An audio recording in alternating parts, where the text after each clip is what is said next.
दोस्तों कैसे हैं आप लोग। मेरा नाम सौरभ कुमार है और मैं आप लोग को यहाँ पर इतिहास एनसीईआरटी सार संग्रह क्लास 6 फुटबॉल पढ़ा रहा हूँ, जो कि आपका वन लाइनर है। और इस किताब से हम लोग पढ़ने जा रहे हैं। आज का टॉपिक वह है आपका बहमनी साम्राज्य, चैप्टर नंबर 24। और इसमें हम पढ़ेंगे आपका बहमनी साम्राज्य के बारे में, ठीक है। और आगे जो भी होगा इसके बारे में पढ़ेंगे, ठीक है।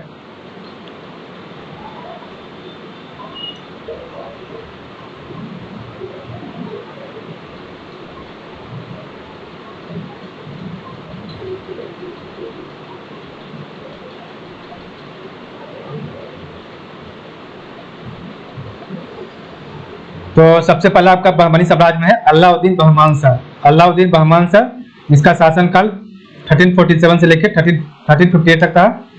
तो 1347 ईस्वी में हसन गंगू अलाउद्दीन बहमान शाह के नाम से बहमनी का शासक बना, ठीक है, तथा गुलबर्गा को अपनी राजधानी बनाया। इसके सिक्के पर द्वितीय सिकंदर अंकित है। इसने संपूर्ण साम्राज्य को 4 तराफों प्रांतों गुलबर्गा, दौलताबाद, बीदर, बरार में विभाजित किया था। तो अलाउद्दीन बहमान शाह, ठीक है। उसके बाद आपका मोहम्मद शाह प्रथम 1367 में सुदकल के किले पर विजयनगर के शासक बुक्का प्रथम के साथ हुए युद्ध में प्रथम बार तोपखाने का प्रयोग हुआ था। तो मोहम्मद शाह प्रथम 1367 ईस्वी में जो है मुदकल या सुदकल के किले पर विजयनगर के शासक बुक्का प्रथम के साथ हुए युद्ध में प्रथम बार तोपखाने का प्रयोग हुआ था। नेक्स्ट आपका ताजुद्दीन फिरोज शाह, इसका शासनकाल 1407 से लेकर 1422 तक था। तो ताजुद्दीन फिरोज शाह 1407 से लेकर 1422 तक। फिरोज शाह विद्वान और विभिन्न भाषाओं का ज्ञाता था। वह अपनी पत्नियों से अलग अलग भाषाओं में बात करता था। उसने खगोल शास्त्र के अध्ययन के लिए दौलताबाद में एक वेधशाला का निर्माण करवाया। उसने अपने छोटे भाई अहमद शाह के पक्ष में 1422 ईस्वी में राज शासन का त्याग कर दिया। तो फिरोज शाह विद्वान और विभिन्न भाषाओं का ज्ञाता था। वह अपनी पत्नियों से अलग अलग भाषा में बात करता था। उसने खगोल शास्त्र के अध्ययन के लिए दौलताबाद में एक वेधशाला का निर्माण करवाया। उसने अपने छोटे भाई अहमद शाह के पक्ष में 1422 ईस्वी में राज शासन का त्याग कर दिया था। शिहाबुद्दीन अहमद शाह प्रथम, तो शिहाबुद्दीन अहमद शाह प्रथम क्या है? तो सूफी संत गेसुदराज से संपर्क के कारण उसे वली के नाम से जाना जाता है। तो सूफी संत गेसुदराज से संपर्क के कारण उसे वली के नाम से जाना जाता है। वरंगल द्वारा देवराय प्रथम को सहयोग देने के कारण अहमद शाह ने वरंगल को जीतकर अपने साम्राज्य में मिला लिया, ठीक है। तथा साम्राज्य के विस्तृत होने के कारण गुलबर्गा की जगह बीदर को राजधानी बनाया। तो सूफी संत गेसुदराज से संपर्क के कारण उसे वली के नाम से जाना जाता है। वरंगल और द्वारा देवराय प्रथम को सहयोग देने के कारण अहमद शाह ने शिहाबुद्दीन अहमद शाह प्रथम ने वरंगल को जीतकर अपने साम्राज्य में मिला लिया तथा साम्राज्य के विस्तृत होने के कारण गुलबर्गा की जगह बीदर को राजधानी बनाया। और इस नवीन राजधानी को मुहम्मदाबाद नाम दिया गया, ठीक है। तो बीदर को मुहम्मदाबाद नाम दिया किसने? तो शिहाबुद्दीन अहमद शाह प्रथम ने। नेक्स्ट आपका हुमायूं है। तो इसकी क्रूरता के कारण इसे जालिम शाह के नाम से जाना जाता है और इसे दक्कन का हीरो भी कहा जाता है। तो हुमायूं, इसकी क्रूरता के कारण इसे जालिम शाह के नाम से जाना जाता है और इसे दक्कन का हीरो भी कहा जाता है। ये आपका बहमनी साम्राज्य 1481 का, ठीक है। तो जो आपका रेड लाइन का आपका जो दिया है ये आपका सिग्मा है बहमनी साम्राज्य का, ठीक है। इसके बीच का जो होगा वो आपका बहमनी साम्राज्य होगा। इसके ऊपर खानदेश था, तापी नदी, भड़ौच था, दाभोल, गुजरात, मांडू, नर्मदा नदी, खरेल, केरला, असीलगढ़, ठीक है। तो इधर आपका गाविल लिचपुर, आपका जो है गाविलगढ़, लिचपुर, बरार यहाँ पर, माहौर यहाँ पर है, दौलताबाद है, अहमदनगर, तो अहमदनगर, जुनार, शिवनेरी, दौलताबाद, ठीक है। इधर आपका बीदर है, इधर आपका गुलबर्गा है, मूसी नदी इसके पास, कोविलकोंडा, गोलकोंडा, वारंगल, ठीक है। तो वारंगल के पास गोलकोंडा, कोंडापल्ली, अमरावती, राजामुंदरी, भीमा नदी, जुनार, परिंदा, संगमेश्वर, कृष्णा नदी, बीजापुर, ठीक है, कोल्हापुर, बेलगांव, बनकापुर, तुंगभद्रा नदी, रायचूर, ठीक है, कोंडाबिदू, उदयगिरी, ठीक है। उदयगिरी ये आपका जो है जब विजयनगर में था, आपका ऊपर में जो था ये आपका बहमनी साम्राज्य में था। तो बीजापुर यहाँ पर हो गया, गुलबर्गा हो गया आपका, यहाँ पर होगा बीजापुर, गुलबर्गा आपका इधर हो गया, ठीक है। उसके बाद बीदर हो गया, उसके बाद आपका जो है अहमदनगर इधर हो गया, दौलताबाद इधर हो गया, ठीक है। निजाम शाह, तो हुमायूं के बाद निजाम शाह के संरक्षक के रूप में मखदूम बेगम, ख्वाजा जहां एवं ख्वाजा गमा की एक परिषद का निर्माण हुआ जिसके हाथों में वास्तविक सत्ता थी। तो निजाम शाह के संरक्षक के रूप में मखदूम बेगम, ख्वाजा जहां, ख्वाजा गवां। तो मखदूम बेगम, ख्वाजा जहां, ख्वाजा गवां की एक परिषद का निर्माण हुआ जिसके हाथों में वास्तविक सत्ता थी। मोहम्मद तृतीय, तो इसके शासन काल में ख्वाजा जहां इसका मंत्री बना और इसके समय में ईरानी व्यापारी महमूद गवां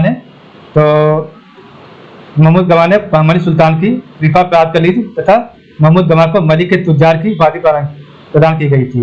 इसके शासनकाल में ख्वाजा जहां इसका मंत्री बना। ठीक है, तो ख्वाजा जहां इसका मंत्री बना और इसके समय में ईरानी व्यापारी महमूद गवां ने बहमनी सुल्तान की कृपा प्राप्त कर ली थी तथा महमूद गवां को मलिक के तुजार की उपाधि प्रदान की गई थी। इसका आपका है महमूद शाह। तो महमूद शाह क्या है, तो इसके शासनकाल में अराजकता की स्थिति बनी रही। इसके शासनकाल में अराजकता की स्थिति बनी रही। प्रांतीय सूबेदार अपने को स्वतंत्र करने लगे। तो इसके शासनकाल में अराजकता की स्थिति बनी रही। प्रांतीय सूबेदार अपने को स्वतंत्र करने लगे।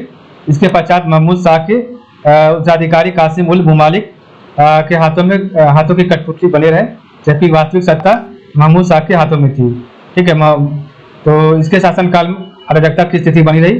प्रांतीय सूबेदार अपने को स्वतंत्र करने लगे। इसके बाद महमूद शाह के उत्तराधिकारी कासिम उल मुमालिक के हाथों की कठपुतली बने रहे, जबकि वास्तविक सत्ता जो है महमूद शाह के हाथों में थी। ठीक है, तो कासिम उल मुमालिक जो है आपका महमूद शाह का उत्तराधिकारी था। ठीक है, कासिम उल मुमालिक की मृत्यु के पश्चात सत्ता उसके पुत्र अमीर उल बरीद के हाथों में चली गई। तो कासिम उल मुमालिक की मृत्यु के बाद उसका सत्ता जो है उसके पुत्र अमीर उल बरीद के हाथों में चली गई और अमीर उल बरीद को दक्कन की लोमड़ी कहा जाता है। तो अमीर उल बरीद को दक्कन की लोमड़ी कहा जाता है, जो कि कासिम उल मुमालिक का बेटा था। ठीक है, उसके बाद कलीमुल्लाह शाह, तो यह अंतिम बहमनी शासक था। तो कलीमुल्लाह शाह यह अंतिम बहमनी शासक था जिसने अपने राज्य को बचाने हेतु बाबर से सहायता मांगी थी। तो कलीमुल्लाह शाह यह अंतिम बहमनी शासक था जिसने अपने राज्य को बचाने के लिए बाबर से सहायता मांगी थी।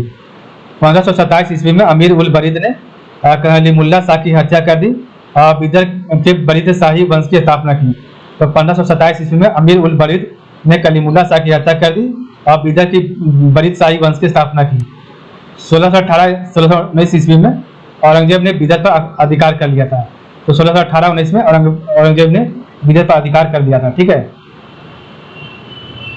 नेक्स्ट हम पढ़ेंगे आपका महमूद गवां के बारे में। ये आपका जो चार्ट है डायग्राम तो बाद में पढ़ेंगे। तो महमूद गवां वह जन्म से ईरानी था, आरंभ में वाणिज्य व्यापार में लगा हुआ था। सुल्तान ने उसे मलिक उन तुजार व्यापारियों का प्रधान का खिताब प्रदान किया था। इसके कुछ समय पश्चात वह सुल्तान का पेशवा या प्रधानमंत्री बन गया। तो महमूद गवां वह जन्म से ईरानी था, आरंभ में वाणिज्य व्यापार में लगा हुआ था। सुल्तान ने उसे मलिक उल तुजार व्यापारियों का प्रधान का खिताब प्रदान किया था और इससे कुछ समय पश्चात वह सुल्तान का पेशवा या प्रधानमंत्री बन गया। महमूद गवां का प्रमुख सैनिक योगदान पश्चिमी तट के प्रदेशों दाभोल और गोवा पर विजय प्राप्त करना था। महमूद गवां ने राज्य की उत्तरी सीमाओं को स्थायित्व प्रदान करने की कोशिश की थी। तो महमूद गवां का प्रमुख सैनिक योगदान पश्चिमी तट के प्रदेशों दाभोल और गोवा पर विजय प्राप्त करना था। महमूद गवां ने राज्य की उत्तरी सीमाओं को स्थायित्व प्रदान करने की कोशिश की थी। महमूद गवां ने कई आंतरिक सुधार किए और उसने राज्य को 8 प्रांतों या तरफों में विभाजित किया था। तो महमूद गवां ने कई आंतरिक सुधार किए और उसने राज्य को 8 प्रांतों या तरफों में विभाजित किया था। ठीक है, महमूद गवां कला का बहुत बड़ा संरक्षक था। उसने राजधानी बिदर में एक भव्य मदरसा या विद्यालय बनवाया और भूमि की नियमित माप के आदेश दिए। तो महमूद गवां कला का बहुत बड़ा संरक्षक था। उसने राजधानी बिदर में एक भव्य मदरसा या विद्यालय बनवाया और भूमि की नियमित माप का आदेश दिया। बहमनी सल्तनत की एक बड़ी समस्या अमीरों के मध्य होने वाली झगड़े थे। अमीर लोग पूर्वागंतुकों, दक्कनियों और अफ्रीकियों या नवागंतुकों को जो गरीब भी कहलाते थे में बटे हुए थे। तो बहमनी सल्तनत की एक बड़ी समस्या अमीरों के मध्य होने वाले झगड़े थे। अमीर लोग पूर्वागंतुकों, दक्कनियों और अफ्रीकियों या नवगंतुकों जो गरीब भी कहलाते थे बटे हुए थे। महमूद गवां नवागंतुक था। उसके विरोधियों ने युवा सुल्तान को भड़का दिया तथा 1782 ईस्वी में उसने महमूद गवां को मृत्युदंड दे दिया। शीघ्र ही बहमनी सल्तनत 5 छोटे-छोटे राज्यों में बट गया, गोलकुंडा, बीजापुर, अहमदनगर, बरार और बिदर में।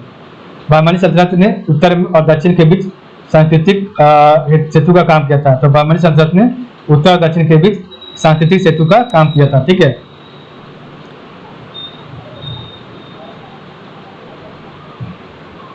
इस प्रकार हमने देखा आज का वीडियो। कल हम पढ़ेंगे आपका बहमनी साम्राज्य का विभाजन। ठीक है, तो आज के बस इतना ही। आप लोग का बहुत बहुत धन्यवाद।